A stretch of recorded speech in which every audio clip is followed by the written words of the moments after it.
रमिनपुर के एक छोटे से गांव में एक किसान रहता था। नाम था शिरोमणि।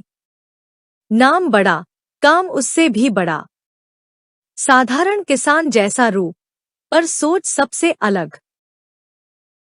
जहां बाकी किसान पुराने तरीकों में ही उलझे रहते, वहीं शिरोमणि हर बार खेती में नया जुगाड़ करता। खेती का ही नहीं, बल्कि शिरोमणि हर काम में आने वाली वस्तु का सही उपयोग करता। वह कभी भी हार नहीं मानता था। वह सभी चीजों में अपना जुगाड़ लगाता था।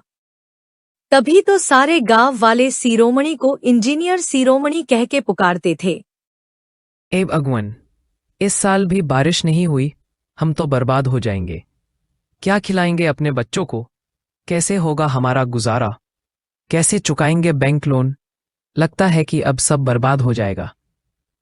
हाँ मोहन भैया, सही कह रहे हैं आप। क्या करें, कैसे करें, कुछ समझ में नहीं आ रहा है। बिरजू काका, अब आप ही कोई रास्ता दिखाओ।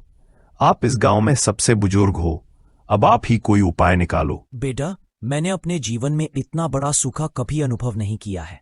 मेरे अनुमान से हर साल बारिश का स्तर अब धीरे धीरे कम ही हो रहा है, और अब तो बारिश बिल्कुल बंद हो चुकी है। बिजली भी दिन में बस 4-5 घंटे ही रहती है, और उसका भी कोई भरोसा नहीं है।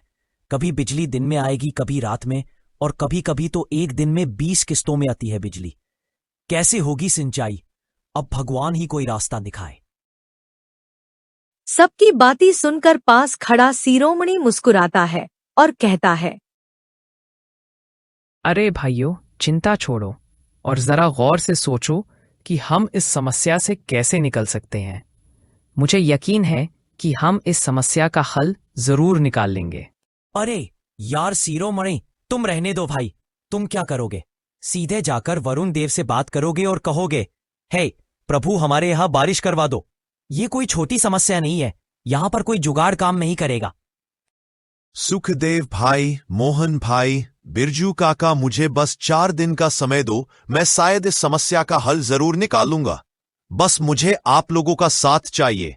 मुझे पूरा विश्वास है कि आप लोग निराश नहीं होंगे। मैं कोई ना कोई जुगाड़ जरूर निकाल लूंगा। शिरोमणि तुरंत खेत से अपने घर की तरफ जाता है और अपने टूल बॉक्स में कुछ ढूंढने लगता है और कहता है कि मुझे एक ऐसा जुगाड़ बनाना पड़ेगा जहां एक बार में ही सारे खेतों में पानी जाए और पानी का उपयोग भी कम हो और फसल भी हो जाए। शिरोमणि ने दिन रात मेहनत की और उसके पास जितना भी पुराना सामान पड़ा था, उससे वो एक ऐसा मोटर बनाने लगा जो पानी को धरती के काफी नीचे से खींच सकता था, जो गाड़ी के साधारण बैटरी से भी चल सकेगा और जिसकी मदद से अब गांव के सारे किसानों की फसल भी बच जाएगी। शिरोमणि के पास संसाधन तो कम है, पर उसका विश्वास और उसकी चतुराई उसकी दीनता पर हावी है। जहां आज गांव के सारे लोग परेशान होकर निराश हो गए हैं, वहीं शिरोमणि अपनी पूरी शक्ति के साथ अपने जुगाड़ू मोटर को बनाने में लगा हुआ है। पूरे 3 दिन के मेहनत करने के बाद आखिरकार शिरोमणि की मेहनत रंग लाई। शिरोमणि कहता है कि वाह वाह, मैंने कर दिखाया, बन गया, मेरा जुगाड़ू मोटर बन गया। हे प्रभु, तेरा कोटि कोटि धन्यवाद। अब सब ठीक हो जाएगा, सबके खेतों को पानी मिलेगा, सबकी फसल अच्छी होगी। जय हो प्रभु, जय हो। शिरोमणि ने खेत में मेहनत की, खुदाई, पाइप लगाना, मोटर फिट करना, सब कुछ अपने हाथों से किया और गांव वालों को दिखाया कि उसका मोटर कैसे काम करता है। बिना बिजली के भी कैसे उसे चलाया जा सकता है। अरे वाह शिरोमणि मेरे भाई, तुम्हारा जवाब नहीं है। जहां हम सब ने उम्मीद छोड़ दी थी वहीं पर तुम्हारी बुद्धिमत्ता ने हम सबको इस संकट से बचाया है। वाह शिरोमणि, तुमने तो कमाल ही कर दिया। ऐसा जुगाड़ू मोटर बना दिया कि अब पूरे गांव के खेतों को पानी मिलेगा। क्या बात है। मैं तो कहता हूं, तुम्हारे जैसा होशियार व्यक्ति पूरे राज्य में नहीं है। ये मोटर नहीं, ये तो हम सब किसानों के लिए वरदान है। जब से तुमने ये मोटर बनाया है, मैं देख रहा हूं कि सबके चेहरे पर एक नई चमक आ गई है। अब किसी को पानी की चिंता नहीं करनी पड़ेगी, सब खेत हरे भरे रहेंगे। तुम्हारी इस मेहनत और बुद्धिमत्ता को नमन है। तुमने सिर्फ मोटर नहीं बनाया, बल्कि हम सबके लिए उम्मीद की किरण जगाई है। तो चलो बेटा, अब देर किस बात की, जल्दी से इस मोटर को खेत में लगाओ और दिखा दो दुनिया को कि हमारे गांव के जुगाड़ू कम नहीं है। मैं तो कहता हूं तुम्हें तो सरकार से भी इनाम मिलना चाहिए। शाबाश मेरे बेटे, शाबाश। धीरे धीरे बाकी किसानों ने भी उससे सीखना शुरू किया। शिरोमणि ने न कोई फीस ली, न घमंड किया। उसने सभी किसानों को सिखाया कि कैसे मोटर को उपयोग करना है। वह उन्हें समझाता है कि कैसे पाइप और मोटर जोड़नी है। एक दिन गांव में तहसीलदार आते हैं। वह गांव के सभी खेतों को हरा भरा देखकर चकित हो जाते हैं। जहां जिले में सभी जगह सूखा है, वहीं इस गांव के सारे खेत तो हरे भरे हैं।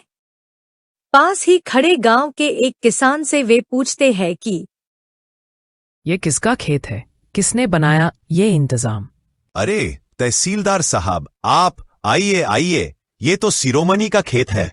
शिरोमणि के बुद्धिमत्ता के कारण ही आज हमारी फसल इतनी अच्छी हुई है।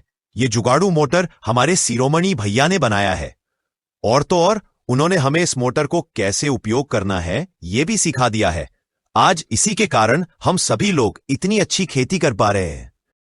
शिरोमणि की चतुराई से तहसीलदार साहब बेहद खुश होते हैं और शिरोमणि के जुगाड़ से प्रभावित होकर सरकार ने भी कई नई योजना शुरू की, जैसे कि जुगाड़ सिंचाई योजना, मोटर सिंचाई योजना। और अब हजारों किसान इसका फायदा उठाते हैं। अब स्कूलों में भी शिक्षक बच्चों को शिरोमणि की चतुराई के बारे में बताते हैं और कहते हैं कि किसान तो हर कोई हो सकता है, पर शिरोमणि बनने के लिए सोच चाहिए जो सूखी जमीन में भी उम्मीद उगा दे।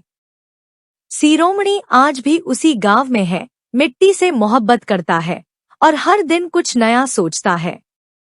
उसके लिए खेती सिर्फ काम नहीं, एक कला है, जहां हर जुगाड़ एक नई रचना है।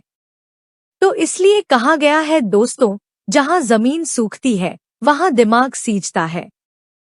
संसाधनों की कमी से नहीं, सोच की कमी से हार होती है।